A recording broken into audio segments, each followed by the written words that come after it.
E chamou Deus a luz dia e as trevas noite. Houve tarde e manhã, o primeiro dia. Esse é o versículo 5 do capítulo 1 de Gênesis. O relato é sobre a criação, o relato é sobre como todas as coisas foram criadas, como Deus criou a luz, como Deus separou as coisas, como Deus organizou as coisas. Sim, o relato é sobre a criação. Mas o relato sobre a criação nos comunica sobre Deus. É a revelação de Deus para nós. É Deus mesmo se revelando a nós. Nós não podemos perder isso de vista. Nós não podemos deixar que nada, e nem ninguém, e nem qualquer uma questão polêmica, ou deixar que qualquer questão polêmica nos faça perder de vista aquilo que Deus mesmo está querendo comunicar a nós através do registro bíblico.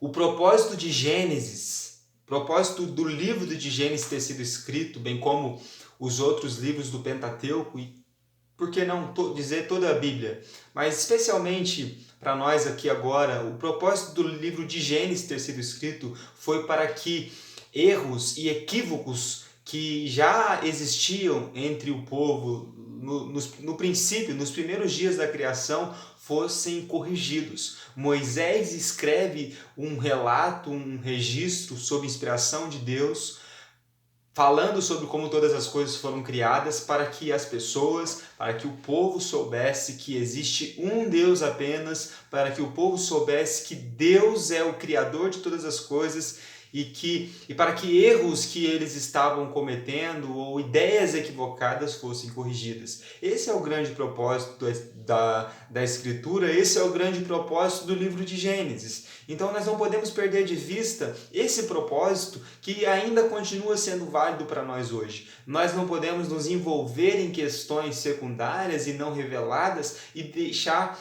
que aquilo que é mais importante, primordial, seja perdido ou escape de nós. Não é sensato fazer isso, não é sensato nós nos envolvermos em questões secundárias, em questões que não foram reveladas, como, por exemplo, se o dia ali registrado era um dia de 24 horas, ou se esse dia pode ter durado mais tempo do que isso, ou se o dia começa pela manhã ou se o dia começa pela tarde. Judeus acreditam que o dia começa pela tarde, nós acreditamos que o dia começa pela manhã. E essas são questões secundárias. Essas questões não podem tomar o lugar daquilo que é primordial e essencial para nós. Nós não podemos perder de vista aquilo que é o mais importante no relato de toda a criação. A criação proclama, os céus proclamam a glória de Deus. A criação fala da sua maravilha, da sua grandeza e de quem Ele é. O conhecimento de Deus que nós podemos obter através de toda a criação, de acordo com o registro bíblico, e através de toda a criação, conforme nós podemos ver, ele nos torna indesculpáveis. É Deus se revelando à sua criação, é Deus se revelando a nós, seres humanos. Tudo aquilo que Ele fez, faz, fala de quem Ele é para nós. Romanos capítulo 1, de 18 a 20, nós lemos: a ira de Deus se revela do céu contra toda a impiedade e perversão dos homens que detêm a verdade pela injustiça, porquanto o que de Deus se pode conhecer é manifesto entre eles, porque Deus lhes manifestou. Porque os atributos invisíveis de Deus, assim o seu eterno poder, como também a sua própria divindade,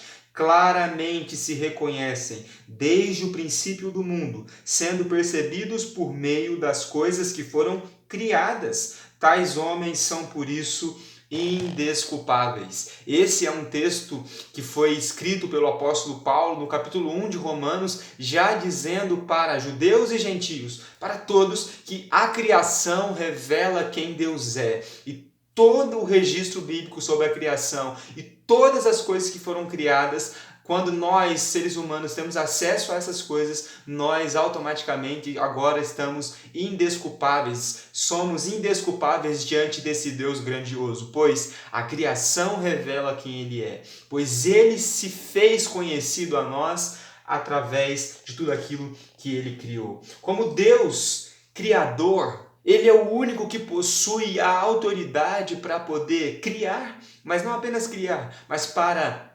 também avaliar e aprovar aquilo que ele cria. E ele é o único que possui autoridade para nomear. Ele disse para a luz, você se chamará dia. E ele disse para as trevas, você se chamará noite. E então houve tarde e manhã e o primeiro dia. Ele é o único que possui essa autoridade para nomear tudo aquilo que ele cria, e ele é o único que possui autoridade para organizar todas as coisas conforme a sua própria vontade. Deus estava sozinho quando todas as coisas foram criadas e ele fez tudo conforme o conselho da sua vontade. Ele estava se dando a conhecer a nós, a sua criação, de acordo ou através de tudo aquilo que ele cria. Eu quero concluir dizendo para nós dizendo para você, isso também é para mim, é para todos nós, que o conhecimento que nós temos de Deus através da sua criação, esse conhecimento factual, é um conhecimento que nós obtemos a partir de tudo aquilo que nós vemos, tocamos e também a partir daquilo que nós lemos na Escritura, conforme o registro bíblico. No princípio criou Deus os céus e a terra e tudo mais, como nós temos visto. Esse é o conhecimento factual que nós temos de Deus. Isso é um fato. Deus criou todas as coisas, os céus proclamam a sua glória, falam das obras das suas mãos, a terra proclama da sua glória e fala das obras das suas mãos.